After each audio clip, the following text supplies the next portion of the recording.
Lockdown से पहले गीता के घर का नजारा कुछ ऐसा था कि रोहन ऑफिस जाता था और शिवन स्कूल। जिनके घर से जाने के बाद गीता काम खत्म करके बाकी समय आराम करती थी। लेकिन लॉकडाउन के बाद ऑफिस और स्कूल घर में ही खुल गए और इससे गीता का हाल वो तो आपको देखने में ही मजा आएगा। शिविन, ओ शिविन, महाराज उठने के लिए क्या 21 तोपों की सलामी लेंगे? अरे बिस्तर से बाहर निकल, ऑनलाइन क्लास स्टार्ट होने वाली है। अरे तुम भी हद करती हो, स्पीकर की तरह चिल्लाने की क्या जरूरत है? दिख नहीं रहा मेरी कॉन्फ्रेंस चल रही है। अब कैमरा और स्पीकर ऑन कर रहा हूं, मुझे कोई शोर नहीं चाहिए। इस पर जैसे ही रोहन लैपटॉप का कैमरा और स्पीकर ऑन करता है तभी कुकर की सीटी बजती है। करा लो अब इसे चुप। लॉकडाउन नहीं हुआ, मेरी मौत का फरमान जारी हो गया। दोनों बाप बेटे ने नाक में दम किया हुआ है। ऐसा बोलकर गीता वहां से शिविन के कमरे में पहुंच जाती है, जहां शिविन अभी भी सो रहा होता है।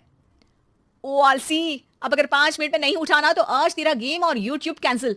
माँ की बात सुनकर शिविन बिना 1 मिनट गंवाए उठ खड़ा होता है। उठ गया, अभी नहाकर भी आता हूँ। ये नाटक कहीं और, मुंह पर गीला कपड़ा मार और पढ़ने बैठ।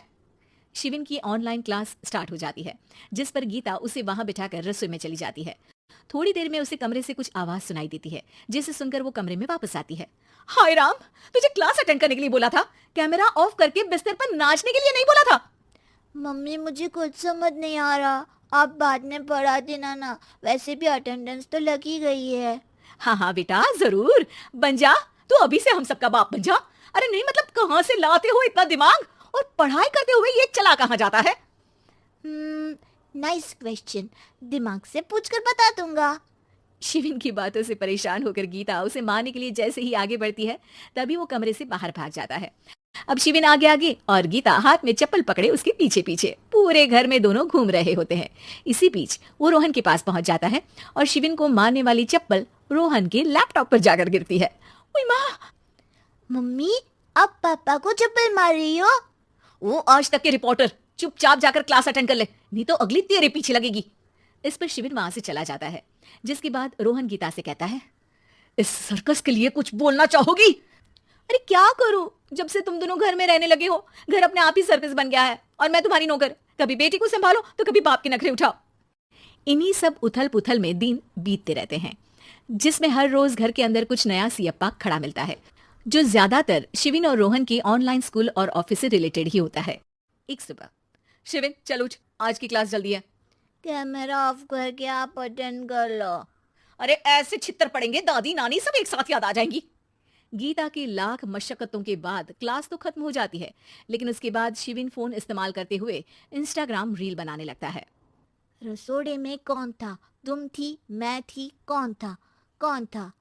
हाँ, मैं गरीब हूँ। अरे ओ गरीब के बेटे, आजा, मैं बनाती हूँ तुझे गरीब। मैं बताती हूँ रसोड़ी में कौन था। पढ़ाई करने बोलो तो इनकी माँ मर जाती है, और ये पागलपंतियां जितनी मर्जी करा लो। गीता शिविन को डांट रही होती है, तभी रोहन बीच में बोल पड़ता है। अरे बच्चा ही तो है, इतना गुस्सा क्यों कर रही हो?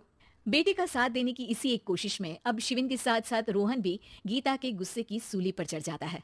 अगर बेटे पर इतना ही प्यार आ रहा है तो इसे क्लास अटेंड क्यों नहीं कराते, इसका होमवर्क क्यों नहीं कराते? उस समय तो बहुत जल्दी मीटिंग आ जाती है, वो काम मैं करूं और यहाँ इस बेफिजूली की चीज में तरफदारी करके बन जाओ महान। हे भगवान, कोई तो इनके ऑफिस और स्कूल खुलवाओ, मैं इन्हें और घर में नहीं सह सकती। अरे कुछ और मांग लेती, क्योंकि तुम्हारी ये विश इस साल तो पूरी होने से रही, कोरोना। हाय नास बेटे ने जिंदगी ही बर्बाद कर दी। खाए कोई पचाए कोई, कल मुझे चुन चुन कर सबको मेरी बद्दुआ लगेगी। उन्होंने दुनिया का और इन बाप बेटे दोनों ने मेरा जीना मुश्किल कर दिया। गीता वहां से चली जाती है, जिसके बाद रोहन शिविन से कहता है, अरे तुम्हारी मम्मी इतनी भड़की हुई क्यों है? आपकी वजह से पूरा समय घर में रहते हो और उस पर कोई काम कराने की जगह बस ऑर्डर देते रहते हो। अच्छा बेटे, सारा इल्जाम मुझ पर, पूरा दिन तो वो तुम पर ही चिल्लाती है। हाँ, मतलब दोनों का 50-50 है, कुछ करना पड़ेगा। वो कहते ना, make the best out of worst. I have an idea. वैसे तुम्हारी माँ सही कहती है, बहुत जुबान चलाने लगे हो, कम बोला करो। अगली सुबह रोहन और शिविन अपनी गलती को सुधारने के लिए गीता के उठने से पहले घर का आधा काम खत्म कर देते हैं, जिसे देखकर गीता खुश हो जाती है और फिर बाकी बचा काम वो तीनों मिलकर पूरा कर लेते हैं। जिसके बाद अब वो सब मिल बांट कर हर काम में एक दूसरे की मदद करते हुए लॉकडाउन का मजा लेने लगते हैं।